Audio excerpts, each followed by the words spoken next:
소중한 나. 무한 행복.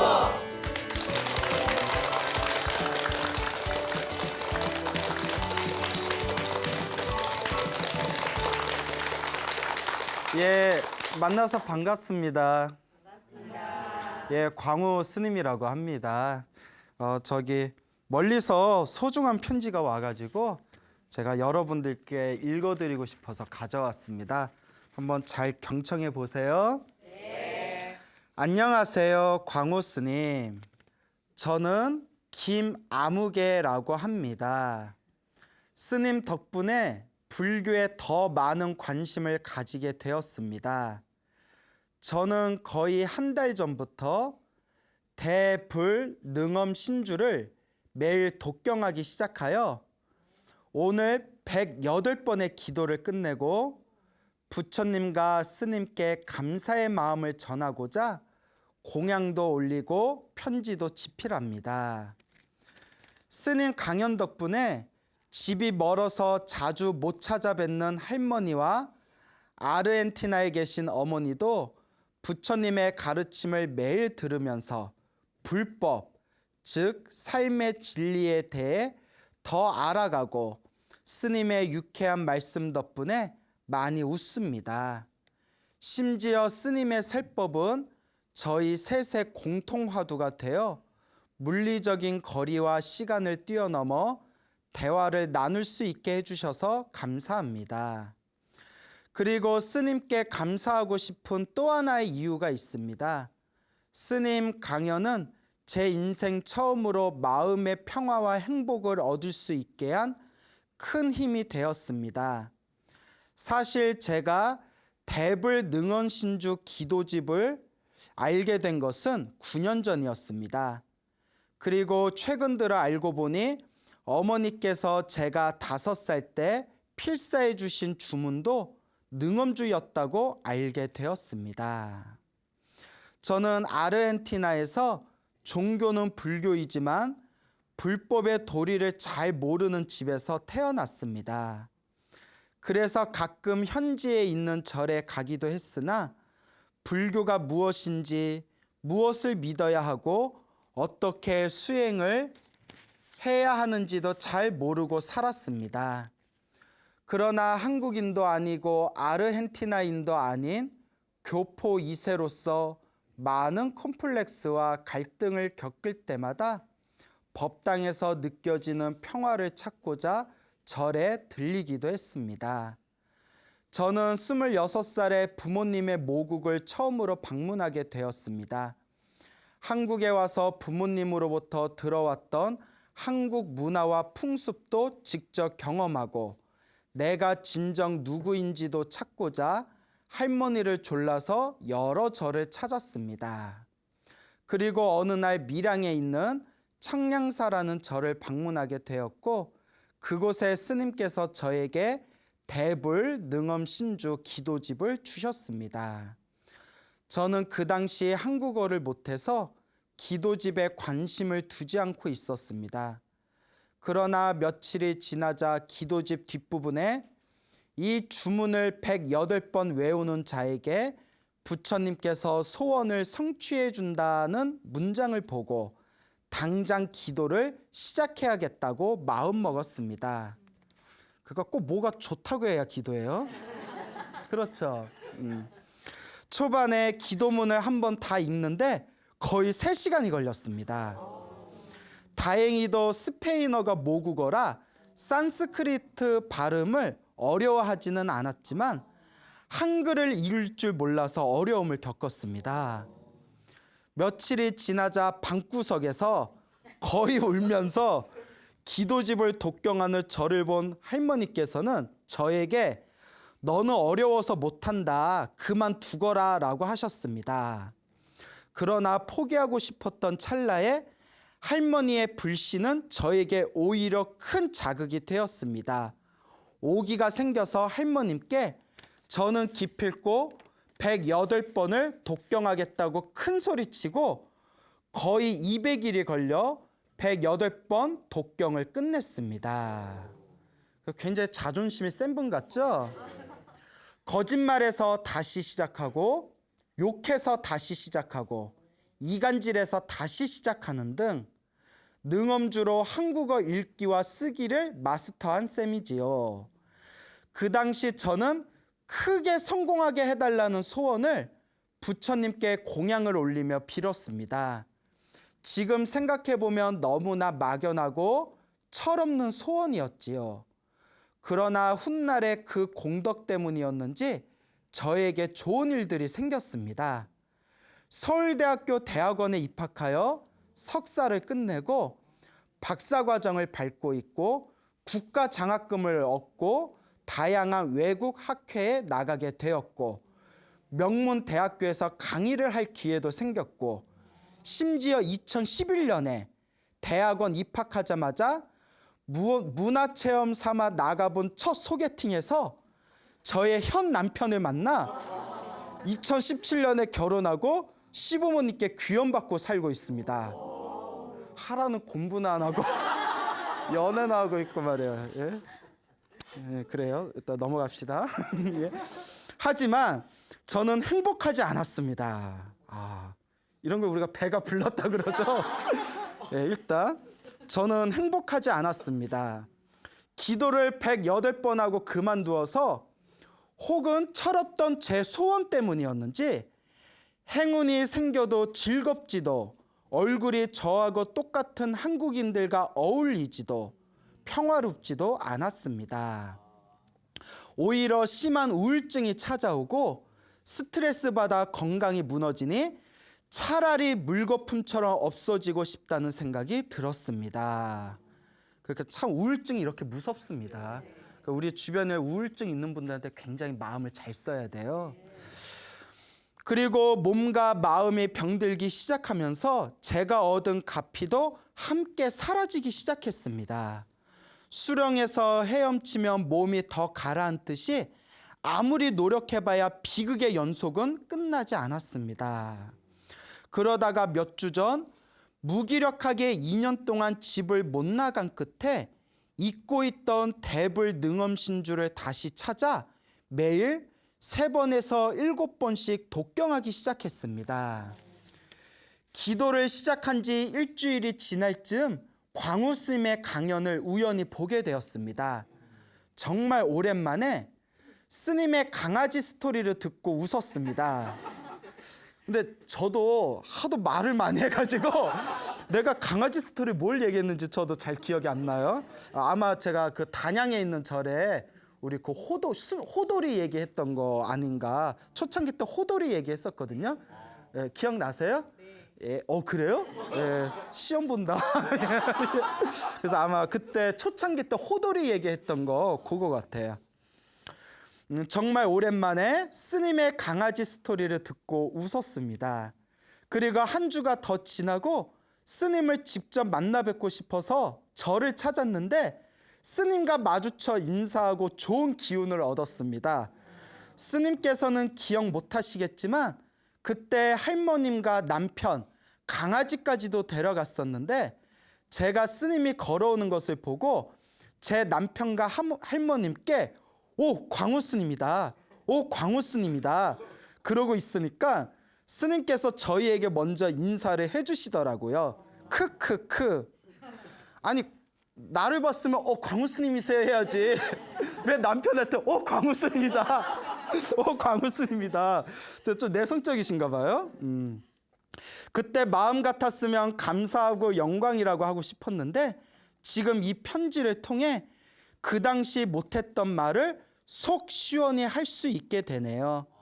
스님 덕분에 능엄주, 인과응보, 업장소멸, 진정한 불교 신자의 자세에 대해서 더 알게 되었습니다. 그리고 박사 논문도 중요하지만 부처님의 가르침도 잊지 않고 얼마 전에 대불정, 열애밀인, 수중, 요의, 제보살, 만행, 수능엄경을 혼자서 공부하기 시작했습니다. 요게 이제 요 제목이 긴 요 능엄경이 그 능엄주가 담겨져 있는 경전이에요. 그래서 책이 이렇게 두껍습니다.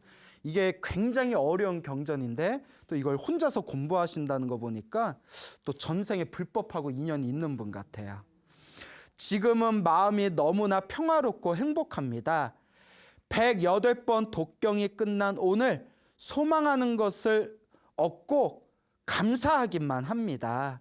스님, 오래오래 건강하시고 꼭 성불하세요. 라는 편지가 되겠습니다.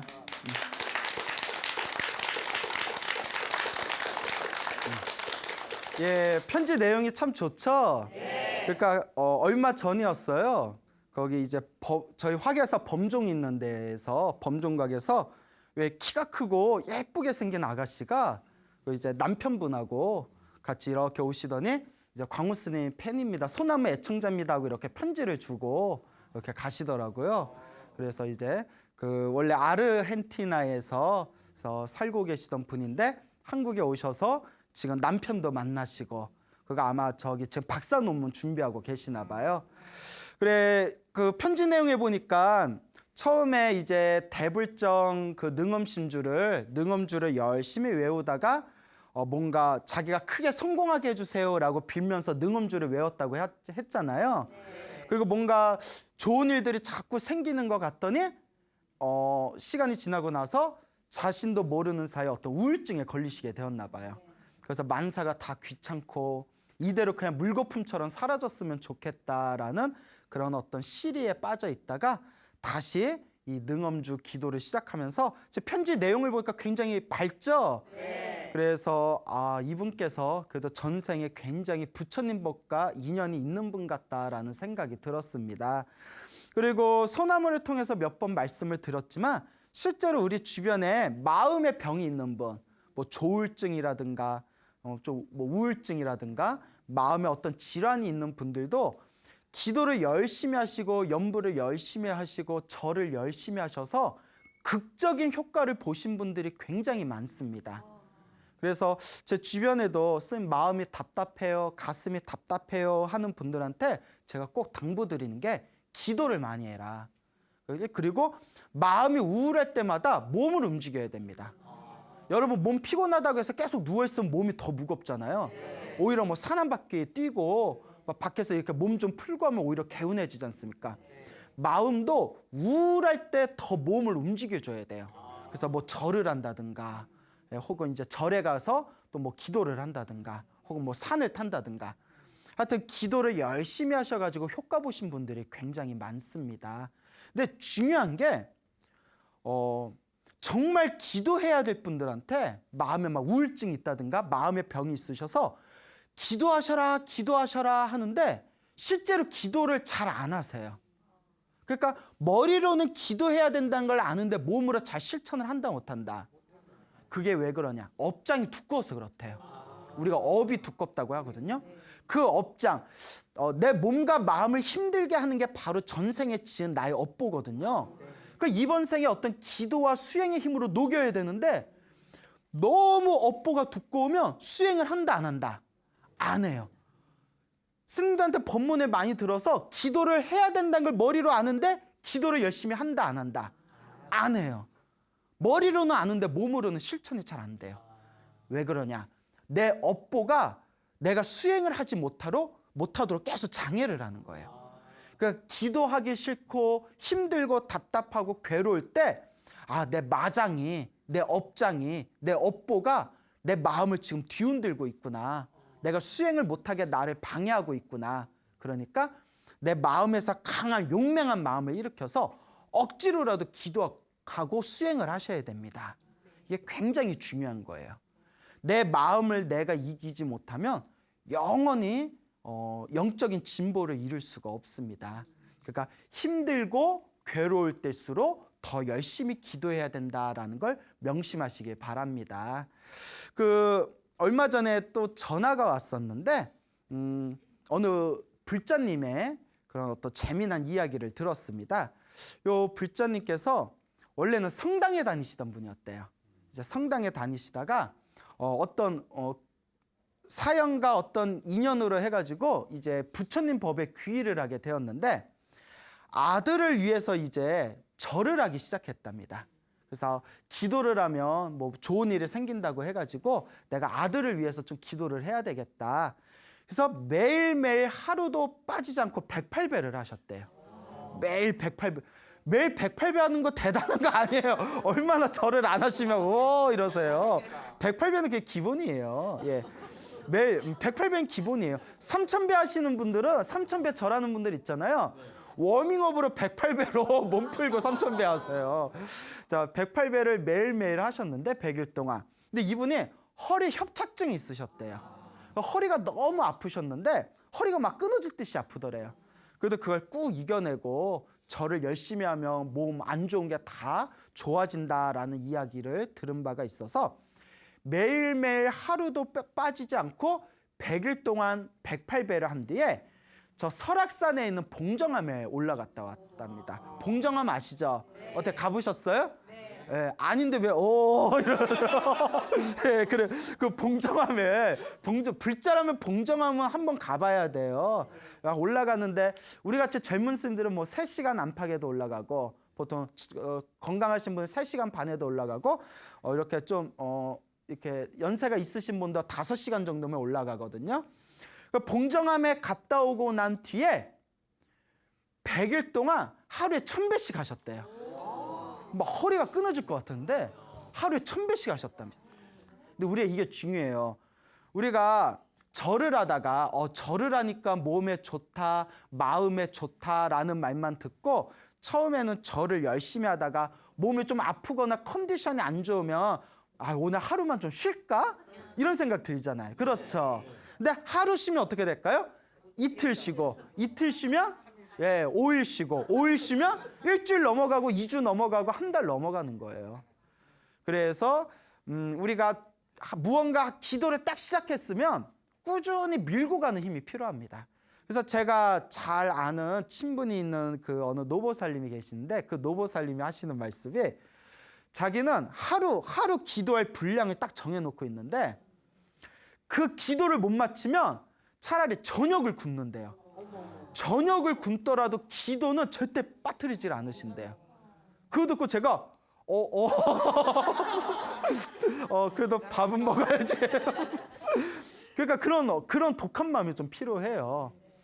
이분이 100일 동안 이제 1000배를 다 하고 나서 그 아픈 허리를 부여잡고 절을 하고 나서 나중에는 어떻게 절을 하셨냐면 매일매일 3000배를 하시는데 잘 들어보세요. 100일 동안 9일은 1000배를 하고 9일은 매일 3000배를 하고 또 9일은 매일 1000배를 하고 그 다음 9일 동안은 매일 3000배를 해서 그런 식으로 100일을 채우셨대요. 그리고 병원에서도 치료가 안 된 그 허리 협착증, 허리 아픈 게 싹 나았답니다. 흔적도 없이 나았대요. 예, 그래요. 그 세상에 이럴 수가. 그래가지고 이분께서 저한테 이제 직접 연락을 하셔서 우리가 절을 보통 오체투지라고 하거든요. 내 몸의 5군데를 땅바닥에 닿는 데서 5군데가 어딜까요? 어깨, 양쪽 팔꿈치, 양쪽 무릎을 땅바닥에 갖다 댄다 해서 오체투지라고 부르는데 오체투지는 정말 놀라운 힘이 있다. 정말 놀라운 기적 같은 효과가 있다. 종교라든가 그런 걸 다 떠나서 불교를 믿건 불교를 안 믿건 절 자체는 정말 몸을 건강하게 해주고 마음을 편안하게 해주는 것 같다라고 말씀을 하시더라고요. 그리고 아들을 위해서 열심히 기도를 했는데 마지막에는 당신이 원하는 소원이 성취가 안 됐대요. 그렇게 절을 많이 했는데. 근데 그분께서 마음이 전혀 서운하지 않더래요. 왜냐하면 소나무를 보면서 내가 전생에 지어놓은 복이 많으면 조금만 기도해도 효과를 빨리 보고 내가 전생에 지어놓은 복이 부족하면 이번 생에 기도를 좀 많이 해도 효과를 좀 더디게 보는구나. 효과를 보든 안 보든 기도한 공덕은 반드시 남는다라는 법문을 소나무에서 하도 많이 들어가지고 사실상 소원 성취가 안 됐다 하더라도 내가 조금 더 노력하면 되겠다. 내가 지어놓은 복과 선업의 힘이 좀 약했나 보다라고 스스로의 마음을 돌릴 수가 있었답니다. 그러면서 아들을 위해서 원하는 소원 성취가 지금 당장은 안 됐지만 일단 그렇게 당신을 괴롭히던 허리 협착증이 시원하게 나아버리고 이것 자체가 가피가 아니겠냐. 그래서 앞으로 더 열심히 기도하고 노력하고 더 선업을 지을 거다라는 그 굉장히 좋은 말씀을 해주셨습니다. 그러니까 여러분들께서도 몸이 힘들거나 괴롭거나 혹은 마음이 답답하거나 불안하신 분들은 고민하지 마세요. 집에 가서 깨끗한 담요 하나 푹신하게 바닥에 깔아놓고 뭐부터 시작해라? 절부터 한번 시작해보세요. 매일매일 108배를 매일매일 하는 것만으로도 몸과 마음이 굉장히 편안해짐을 느끼시게 될 겁니다. 근데 예전에 어떤 분이 이렇게 혼자서 108배가 좋다니까 혼자서 이렇게 108배를 하는 걸 봤는데 그 정식으로 안 배우고 혼자 하신 거예요. 근데 자세가 흐트러졌더라고요. 잘못된 자세로 절을 하면 오히려 몸에 안 좋은 결과를 야기할 수가 있습니다. 몸이 틀어져서. 그래서 일어나고 앉고 일어나고 앉을 때는 반드시 양쪽 무릎이 똑같이 올라왔다가 똑같이 내려가야 되거든요. 근데 요새 시대가 너무 좋아졌어요. 유튜브 아시죠? 네. 유튜브에 108배 하는 법 딱 치면요. 108배 하는 거 그냥 촬영한 게 짜라락 나와요. 108배 하는 법을 옆에서 자세하게 설명해주는 좋은 동영상이 엄청나게 많습니다. 정말 지금은 공부하기가 너무 좋은 시대예요. 안 하니까 문제지. 공부하기가 너무 좋아요. 그러니까 여러분들 매일매일 한번 108배 해보시기 바랍니다. 예, 알겠죠? 네. 자, 그래서 이와 같이 이 108배라든가 기도를 하면 굉장히 은은한 그런 알게 모르게 나를 보호해주는 가피가 분명히 있습니다.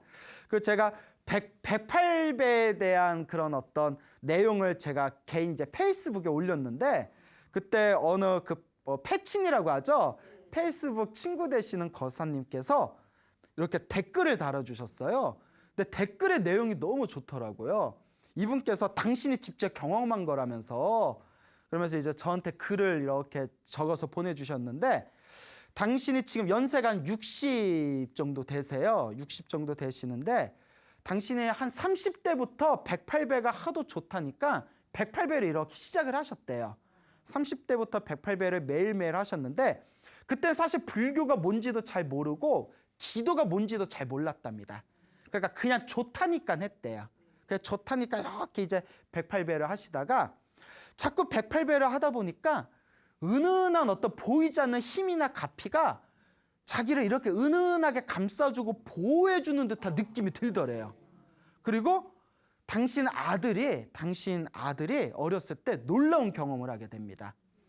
아들이 택배차 있죠? 네. 택배차, 큰 택배차에 치였대요. 뻥 하고 치였는데 털끝 하나 다치질 않았대요. 어떻게 하냐면 아들이 하는 얘기가 차에 치였을 때 포근한 솜니불 같은 게 자기를 감싸주는 느낌이 들더래요. 포근한 솜니불 같은 게 자기를 싹 감싸주면서 바닥에 떨어질 때도 푹신하고 이렇게 편안하게 그냥 떨어졌다는 거예요. 아들이 직접 한 얘기래요. 그래서 그때는 그런가 보다 다행이다 하고 넘어갔는데 지금 이제 불교에 대해서 조금씩 알게 되면서 지금 와서 그때 일을 생각해 봤더니 이게 바로 뭐였구나? 기도의 가피였구나. 그게 알게 모르게 부처님이 가피해 준 거였구나 라는 거를 이제 새록새록 느끼시게 되었다고 합니다. 그래서 또 그렇다고 진짜? 야, 이거 대박인걸? 실험 한번 해봐야겠다 하고 100일 동안 108배 매일 한 뒤에 지나가는 버스에다 몸을 던지면 돼요, 안 돼요? 안 돼요. 예, 또 당연히 그런 짓 안 하겠지만 절대 안 돼요. 예, 그래서 알게 모르게 이렇게 보호해주는 힘이 있다. 그 정도 믿으면서 끝내야지. 내가 한번 실험해봐야지. 예? 그래서 뭐 거기에 관계된 얘기가 많아요. 예전에 어느 어른 스님이 계셨는데 어른 스님이 이제 옛날에 그 이제 막 50년, 60년대 이랬을 때 있잖아요. 50년대, 60년대 기도를 엄청 열심히 하셨대요. 막 기도를 열심히 하니까 경전에서 기도를 열심히 하면 불보살님과 호보신장님이 항상 보호해 주시고 도와주신다. 있던 병도 다 사라진다. 뭐 뱃속에 있는 수많은 벌레들도 다 천도가 된다. 뭐 이런 경전에 그런 내용이 있어요. 있으면 기도를 열심히 하다가 어렸을 때 이제 믿습니다. 이게 된 거예요. 그래서 이제 상추 절에서 텃밭에 키우던 그 상추가 있었는데 기르던 상추를 옛날에는 그 상추가 인분 같은 거 뿌리잖아요. 그러니까 사실 얘는 지금보다 더 더럽잖아요. 농약도 전혀 안 쓰고. 그걸 이렇게 뽑아가지고 툭툭 털어서 바로 밥에 싸먹고 했대요. 그 지나가는 스님들이 스님 그러면 못 써 탈라 이러면 뭐라 하냐면 아 기도하는데 나 기도하는 사람이라고 다 도와주실 거라고 하다가 배탈이 나가지고 그냥 회충이 그냥 막 뱃속에 회충이 차서 엄청나게 고생했대. 옛날 회충은 또 독했다면서요. 엄청나게 고생한 뒤에 그때 깨달으셨대요. 기도하더라도 조심할 건 조심하자라는 소박한 그런 진리를 뒤늦게 엄청 고생하고 나서 깨닫게 되었다라는 이야기가 있습니다. 알겠죠? 예, 그래서 여러분 뭐 되게 재밌으셨나 봐요. 예. 자, 그래서 이 기도의 힘은 이렇게 묘한 힘과 에너지가 있다라는 걸 명심하시기 바랍니다. 저희 소나무가 전국적으로 인기가 엄청 많대요. 저는 뭐 별로 인기가 실감이 안 돼요. 예. 또 제가 항상 하는 얘기가 있거든요. 인기는 거품과 같다. 예. 비웃어요? 예. 그래서 인기는 거품과 같다. 그래서 절대 믿을 게 못 돼요, 여러분. 예, 뭐 인기라든가 명예라든가 권력이라든가 내 마음 밖에 있는 외부에 있는 것들은 다들 허망한 물거품과 같아서 의지할 게 못 답니다. 그래서 저도 뭐 광우스님 인기 전국 불자들한테 인기 많으세요 하더라도 항상 제가 하는 얘기 인기는 뭐와 같다? 물거품과 같다. 예. 그래서 근데 그나마 세제 거품은 좀 오래 남잖아요. 예. 세제 거품은 좀 오래 남고 그 다음에 이제 저기 빨래나 세수 거품은 금방 사라지잖아요. 그래서 저희가 한 지금 150회가 넘어갔는데 거품은 거품이지만 좀 강력 세제 거품 같아요. 좀 오래 가는 것 같아요. 어쨌거나 거품인데 그러니까 이제 전국에서 또 많은 불자님들이 이렇게 가끔씩 찾아오셔요. 연락도 많이 오고 하는데 그 자매가 찾아오셨어요. 자매가 찾아오셨는데 한 분은 동탄에 살고 계시고, 예, 그리고 한 분은 저기 화성에 살고 계시는 분, 동탄하고 화성에서 살고 계시는 자매가 오셨어요. 그러면서 오랫동안 절에 다니면서 신행생활을 하셨는데 너무나 소나무 광팬이라고 이런저런 얘기를 하다가 그분들이 이제 당신들이 기도하다 가피 받은 얘기를 해주신 거예요. 너무 재미가 있어서 그 언니 되시는 분이 동탄에 사는 언니 되시는 분이 어떤 가피를 받으셨냐면 요 보살님이 대단하시더라고요. 법화경 있잖아요. 법화경이 책이 이렇게 두껍잖아요. 한글로. 그걸 3년 동안 10번을 베끼셨대요. 10번을 본 게 아니라 10번을 베끼셨대요. 대단하죠? 그래서 10번을 이렇게 베끼셨는데 몇 개월 전에 있었던 일합니다. 그러니까 10번 채우는 걸 이제 코앞에 두고 있었을 때 오른쪽 이게 50견이었나 봐요. 오른쪽 어깨가 마비가 되셨대요. 얼마나 아픈지 그분이 스님 앞에서 이런 얘기 뭐하지만 이렇게 돌려가지고 브레지어라고 하나? 브라자라고 해요? 브레지어라고요? 브레지어? 하여튼 등에 있는 거 똑딱이를 이렇게 떼질 못했대요. 팔을 못 돌렸대요. 그 정도로. 이렇게 팔 돌리기가 힘들 정도로 어깨가 너무 아팠는데 대단한 게 여러분들 이렇게 기도하다가 아프면 여러분들 계속 사경을 할 수 있겠어요? 없겠어요? 못하죠. 그러니까 가피를 못 받는 거예요. 네? 몸 아프다고 해서 안 하고 비 온다고 안 하고 날씨 좋아서 안 하고 날이 좋으면 날이 좋아 안 하고 예? 날이 굳으면 날이 굳다고 안 하고 그러면 언제 우리가 기도해요? 근데 그분이 어깨가 끊어질 듯이 아픈데도 그분 표현에 의하면 눈물을 울면서 쓰셨대요. 아픈데. 눈물. 너무 어깨가 아픈데 눈물을 흘리면서 이렇게 쓰셨대요. 그래서 저는 드는 생각이 그럼 왼손으로 쓰든가 왼손으로 이렇게 쓰든가 너무 아파서 눈물을 흘리면서 계속 쓰셨답니다. 난 너무 대단하더라고요. 그러니까 우리가 이런 걸 좀 배워야 돼요. 조금 힘들다고 기도하다 포기하고, 예? 좀 몸 컨디션 안 좋다고 오늘 하루 기도 쉬어버리고. 그래서 제가 항상 하는 얘기가 너무 무리하면 안 된다. 저도 항상 그래요. 너무 무리하지는 말아라. 불교는 고행이 아닙니다. 내 몸을 괴롭히는 고행이 아니에요. 내 몸을 막 괴롭히면 막 기쁨을 느끼는 사람들 있잖아요. 자기 몸을 때리면서 아우 좋아 막 이런 사람 있잖아요. 예? 근데 왜요? 불교는 되게 좋아하시네. 불교는 고행이 아닙니다. 그렇지만 힘들고 괴로워도 꾸준히 밀고 가는 힘은 필요해요. 내 몸에 너무 심각한 무리를 줘서는 안 되지만 또 꾸준히 해야 된다는 것은 우리가 분명하게 마음속에 각인을 해야 되거든요. 눈물을 막 흘리면서 억지로 쓰셨대요. 막 법화경을 눈물을 뚝뚝 흘려가면서 막 아픈데도 이를 악물고 법화경을 사경을 하셨는데 꿈을 꿨어요. 그래서 막 이렇게 사경을 하다 꿈을 꿨는데 꿈에 딱 보니까 오른쪽 어깨, 오른쪽 팔에 하얀 구더기가 득실득실 붙어 있더래요. 허연 구더기가 오른쪽에 다 이렇게 더덕더덕 붙어 있더랍니다. 허연 구더기가. 여러분 구더기 본 적 있어요? 네, 그 허연 게 오른쪽 팔에 다 달라붙었다고 생각해 보세요. 네? 그거 어떡해? 아싸 오늘 단백질 뭐 예?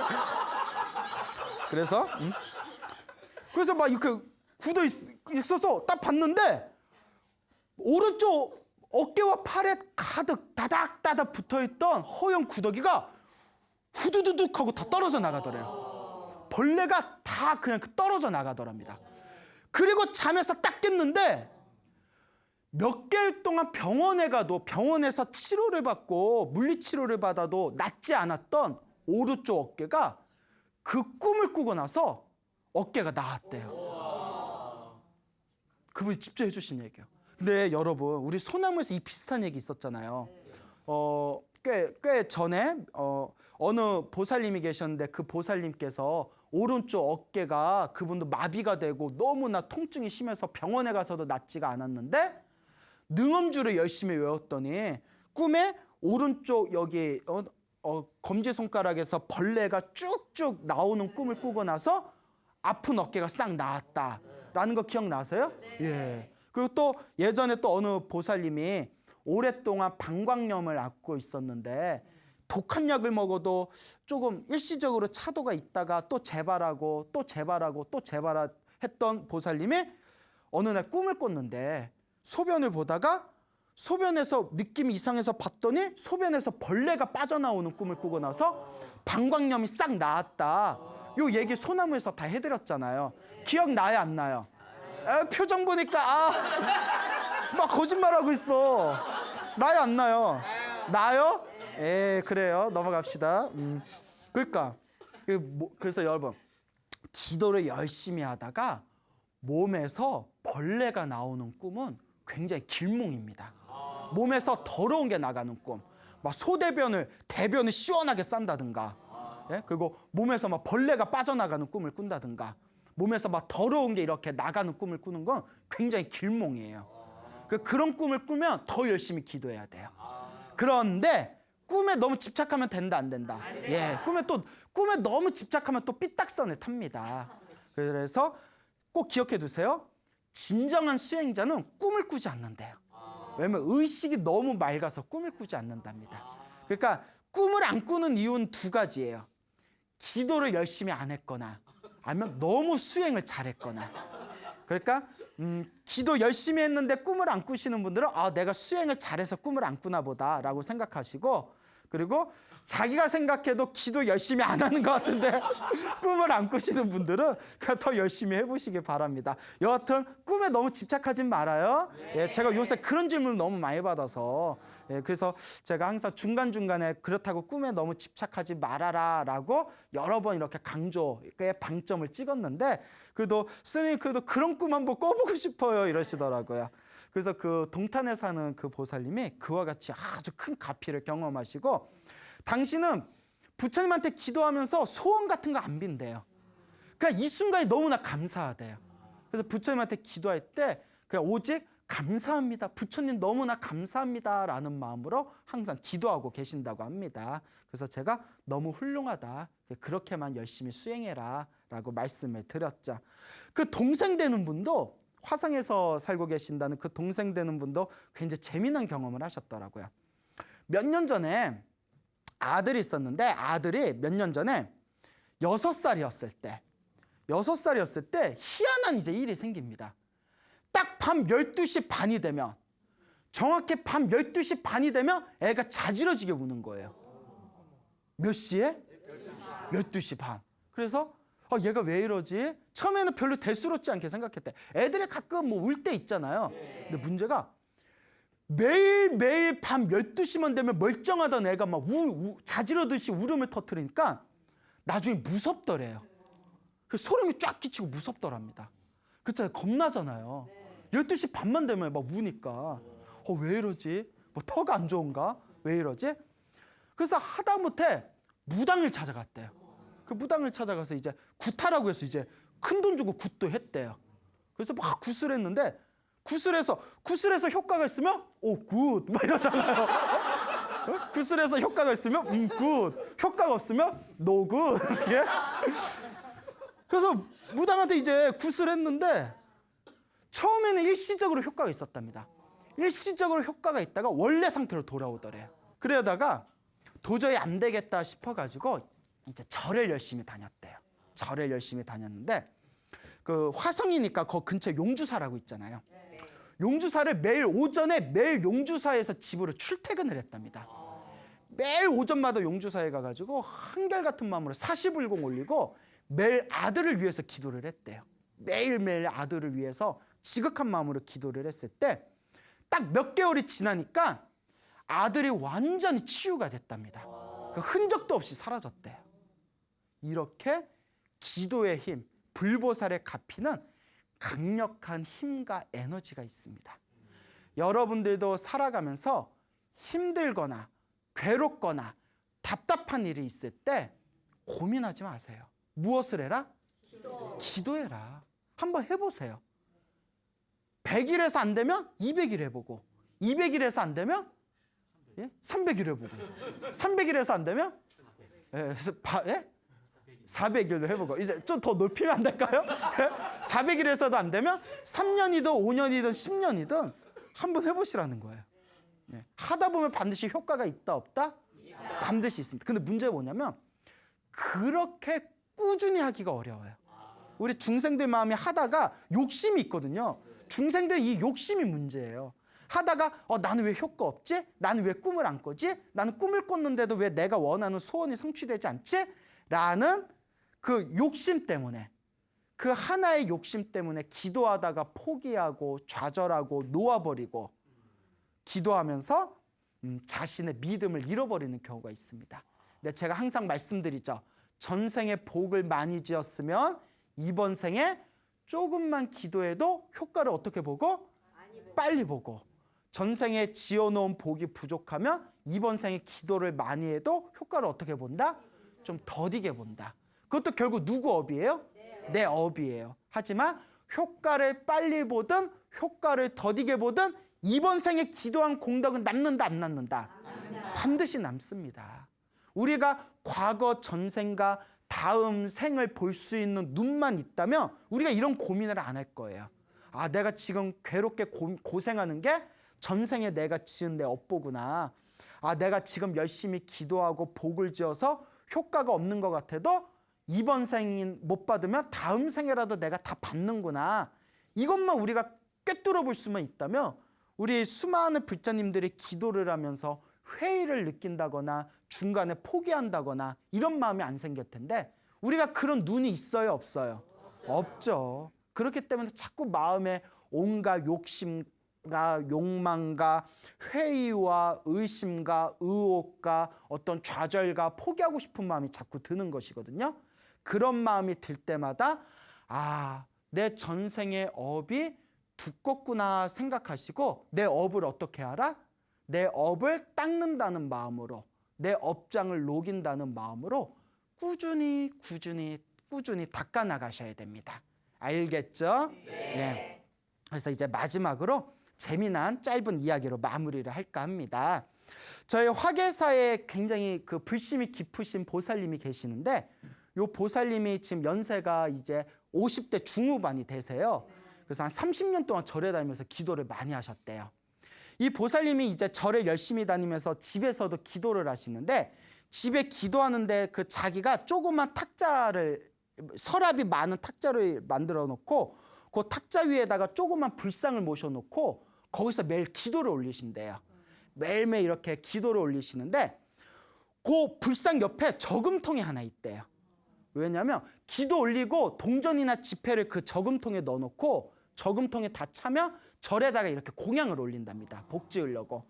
그리고 옆에 이제 불상 옆에 이제 조그만 불상 옆에 이렇게 저금통 놓고 그 탁자 앞에서 열심히 기도를 하시는데, 그분이 이제 여자다 보니까 이렇게 평소에 사서 모아놓은 액세서리, 보석류들이 있을 거 아니에요? 그 액세서리 같은 걸 평소에 방 여기저기 서랍에다 집어넣고 다니신대요. 여기다도 놓고 안방에다도 놓고 거실에 서랍에도 놓고. 그러다가 이 사건이 생기기 2, 3일 전에 그날따라 이상하게 자기가 평소에 안 그랬는데 무슨 바람이 불었는지 그 보석류들, 비싼 액세서리들을 다, 장신구들을 다 모아가지고 그 자기가 모시고 있는 불상 탁자 밑에 서랍에다가 다 이렇게 한 군데 모아놨대요.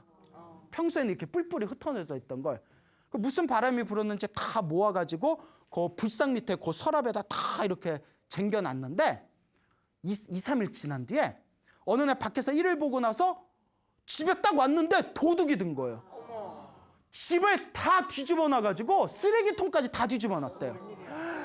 놀래서 서랍이랑 서랍은 다 열려 있더래요. 어머, 나 어떡해 하면서 이제 탁자 있는 데에 가봤는데 탁자 하나에 서랍이 이렇게 안 열려 있더래요. 뭐지 하고 딱 열어봤더니 보석이 그대로 있더래요. 자기도 놀래서 쓰레기통까지 다 뒤집어서 다 샅샅이 뒤졌는데 불상 옆에 있는 저금통이랑 저금통에 돈도 꽤 들어있었대요. 저금통이랑 불상 밑에 있는 서랍에 있는 보석은 그대로 있더래요. 그래서 보살님이 이 도둑놈이 불자였나? 그래서 여긴 안 건드렸나? 다른 데는 다 뒤집었대요. 그래서 경찰하고 그 과학수사대에서 왔답니다. 그래서 경찰하고 과학수사대 대원들이 이렇게 보더니 자기들도 놀라더래요. 어떻게 여기만 안 건드렸냐고. 거기만 딱 안 건드렸답니다. 그래서 이 보살님이 아무리 생각해도 이거는 무엇이다? 불보살님의 값인 것 같다라는 그런 재미난 이야기를 저한테 직접 해줬습니다. 분명히 기도하면 값이가 있습니다, 여러분. 그러니까 여러분들도 힘들고 괴롭고 답답할 때 당연히 기도해야 되고, 힘들고 괴롭고 답답하지 않더라도 내 삶이 편안하고 행복한 순간이라 하더라도 미래의 양식을 쌓는 마음으로, 미래의 이 선업의 저금통장에 복을 짓는다는 마음으로 매일매일 기도를 습관화하는 그런 아름다운 불자로서 수행생활하시기 바랍니다. 알겠죠? 네. 여러분, 행복해지고 싶습니까? 네. 행복한 삶을 창조하고 싶습니까? 네. 복을 지으십시오. 선업을 지으십시오. 공덕을 쌓으십시오. 복과 선업과 공덕의 힘이 여러분들을 진정한 행복의 길로 이끌어 줄 것입니다. 여기서 마치겠습니다. 소중한 나 무한 행복